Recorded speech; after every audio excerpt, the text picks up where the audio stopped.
বাইরে বৃষ্টি হচ্ছে আর সামনেই রথযাত্রা, তাই এই রকম যদি কুড়কুড়ে মুড়মুড়ে পাঁপড়ের সিঙ্গাড়া আর তার সাথে 1 কাপ চা হয় তাহলে তো বিকালটা জমে যাবে, তাই না?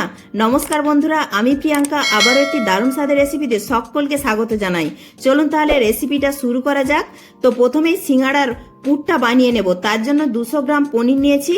তো পনিরটাকে একটা গ্রেটারের সাহায্যে গ্রেট করে নেব। এটা বেশ একটা নতুনত্ব স্ন্যাক্স রেসিপি হতে চলেছে, আর এই বৃষ্টি বাদলা দিন হলে তো কোনো কথাই নেই। তো 200 গ্রাম পনিরের মধ্যে ভাবছি এই পনিরটা দেব না, এটা দিয়ে অন্য রেসিপি করে নেব। যেটা গ্রেট করেছি এই পনিরটা হলেই হয়ে যাবে পুরটা। এবার শুকনো কড়ায় 2টি শুকনো লঙ্কা ভেজে নেব। তো আপনারা চাইলে চিলি ফ্লেক্সও দিতে পারেন। আমি এই শুকনো লঙ্কা দুটির বীজ বাদ দিয়ে দেব, কারণ আমার ছেলে খুব একটা বেশি ঝাল খেতে পারে না। এবার এই শুকনো লঙ্কা দুটিকে কড়া থেকে তুলে নিয়ে 1 মুঠো কাঁচা চিনে বাদাম এই শুকনো কড়ায় ভেজে নেব। তো আঁচটা লোতে রেখে নেড়ে চেড়ে চিনে বাদামগুলিকে ভেজে নেব। তো চিনে বাদামগুলি ভাজা হোক, এইদিকে শুকনো লঙ্কা দুটির বীজ বাদ দিয়ে একটু গুঁড়ো করে নিই, না হলে শুকনো লঙ্কাগুলি ঠান্ডা হয়ে গেলে মিয়ে নরম হয়ে যাবে আর গুঁড়ো করা যাবে না। তো একটু লবণ দিয়ে শুকনো লঙ্কার সাথে ভালো করে হাত দিয়ে গুঁড়ো করে নিচ্ছি। আর এইদিকে দেখুন ততক্ষণে চিনে বাদামগুলি খুব সুন্দরভাবে ভাজা হয়ে গেছে। এবার একটা পাত্রে নামিয়ে ঠান্ডা করে বাদামের খোসাগুলি হাত দিয়ে ঘষে তুলে দিয়েছি। এবার চিনে বাদামগুলিকে একটু গুঁড়ো করে নেব। তো গুঁড়ো করে নেওয়া চিনে বাদামগুলিকে এবার গ্রেট করে রাখা পনিরের সাথে দিয়ে দিচ্ছি। এবার নিয়েছি একটা গন্ধরাজ লেবু সবুজ দেখে। এবার একটা গ্রেটারের সাহায্যে এই গন্ধরাজ লেবুর জিসটা দিয়ে দেব। চারিদিকটাই ঘুরিয়ে ঘুরিয়ে গ্রেটার দিয়ে গ্রেট করে নিতে হবে। শুধুমাত্র ওপরে সবুজ অংশটাই হালকা করে গ্রেট করে দিতে হবে, ভেতরে সাদা অংশটা যেন না গ্রেট হয়ে যায় সেদিকে লক্ষ্য রাখবেন, তা না হলে তিতো লাগতে পারে।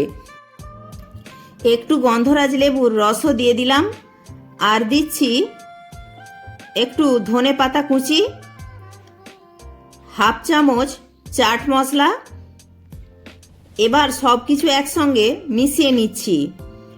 আর এই পাঁপড়ের সিঙ্গাড়ার পুরের মধ্যে গন্ধরাজ লেবুর ফ্লেভারটা খুবই ভালো লাগে। আর আপনারা এই পুরের মধ্যে যদি একটু মিষ্টি পছন্দ করেন তাহলে অল্প একটু চিনি দিতে পারেন, আমি আর মিষ্টি দিলাম না। এবার এটাকে একটা সাইডে সরিয়ে রেখে এবার একটা ছাঁকনির সাহায্যে 1/3 কাপ বেসন চেলে নিচ্ছি। ভিডিওটি ভালো লাগলে অবশ্যই একটি লাইক করবেন। আপনাদের একটি লাইক আমাকে পরবর্তী ভিডিও বানাতে উৎসাহ জাগাবে। এবার দিচ্ছি একটু হলুদ গুঁড়ো আর একটু লঙ্কার গুঁড়ো আর 1 চিমটে খাবার সোডা, স্বাদ অনুযায়ী লবণ। এবার শুকনো উপকরণগুলি একসাথে মিশিয়ে নিয়ে অল্প অল্প নর্মাল টেম্পারেচারের জল দিয়ে গুলিয়ে নেব। ভিডিওটি ভালো লাগলে, চ্যানেলে নতুন বন্ধু হয়ে থাকলে চ্যানেলটি সাবস্ক্রাইব করে পাশে থাকা বেল আইকনটি প্রেস করে দেওয়ার অনুরোধ রইল। তাহলে আমার দেয়া যে কোনো ভিডিওর আপডেট সবার আগে আপনার কাছে পৌঁছে যাবে। এবার এই রকম একটু ছোট সাইজের পাঁপড় নিয়েছি। আপনারা চাইলে এর থেকে বড় পাঁপড়ও নিতে পারেন, সেক্ষেত্রে 2 আধখানা করে নিতে হবে। এবার পাঁপড়টাকে প্রথমে জলে ডুবিয়ে নিচ্ছি। জলে একটু ডুবিয়ে নিলে পাঁপড়গুলি তাহলে আর মটমট করবে না, আমি যেরকম খুশি ভাঁজ করতে পারবো।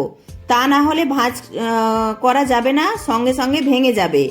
আর বেশি পাঁপড় একসঙ্গে ভিজিয়ে নেবেন না, একেবারে 3 থেকে 4টির মতো করে পাঁপড় ভিজিয়ে নেবেন, না হলে যে পাত্রে পাঁপড় রাখবেন সেই পাত্রের সঙ্গে আটকে যাবে। বেশিক্ষণ রাখা যাবে না, বানিয়ে ফেলতে হবে। এবার ভিজিয়ে রাখা একটা পাঁপড় নিয়ে প্রথমে বেসনের গোলায় ডুবিয়ে এক্সট্রা বেসনটা ঝরিয়ে ফেলে দেব। এবার 1 চামচের মতো পুর পাঁপড়ের মাঝখানে দিয়ে 3 দিকটাকে সিঙ্গাড়ার মতো করে মুড়ে নেব। মোড়ানো হয়ে গেলে আবারও ভাঁজের জায়গাগুলো বেসনের গোলা লাগিয়ে নেব।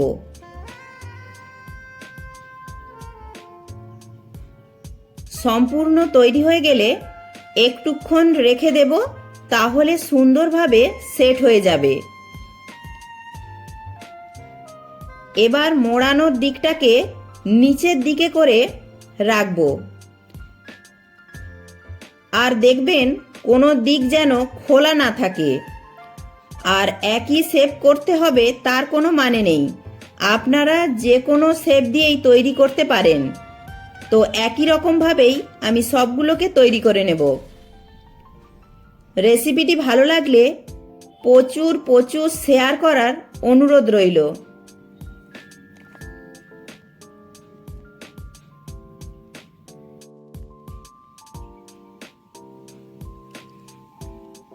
এবার কড়ায় রিফাইন অয়েল গরম করে নিচ্ছি। ভাজার আগে আর একবার বেসনের গোলায় ডুবিয়ে নেব। যে দিকটা ভাঁজ করা আছে সেই দিকটা প্রথমে নিচের দিকে দিয়ে ভেজে নেব। এবার আঁচটা মিডিয়ামে রেখে নেড়ে চেড়ে ভেজে নেব। দেখুন কত সুন্দরভাবে ফুলে উঠেছে। এখন সবকটাই একই রকমভাবে ভেজে নেব।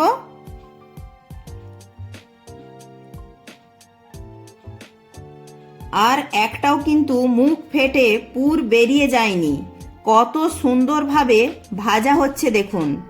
আশা করছি ছোট থেকে বড় সকলেরই ভীষণ ভালো লাগবে। তো তৈরি হয়ে গেল লোভনীয় স্বাদের পাঁপড়ের সিঙাড়া। দারুণ হয়েছে কিন্তু।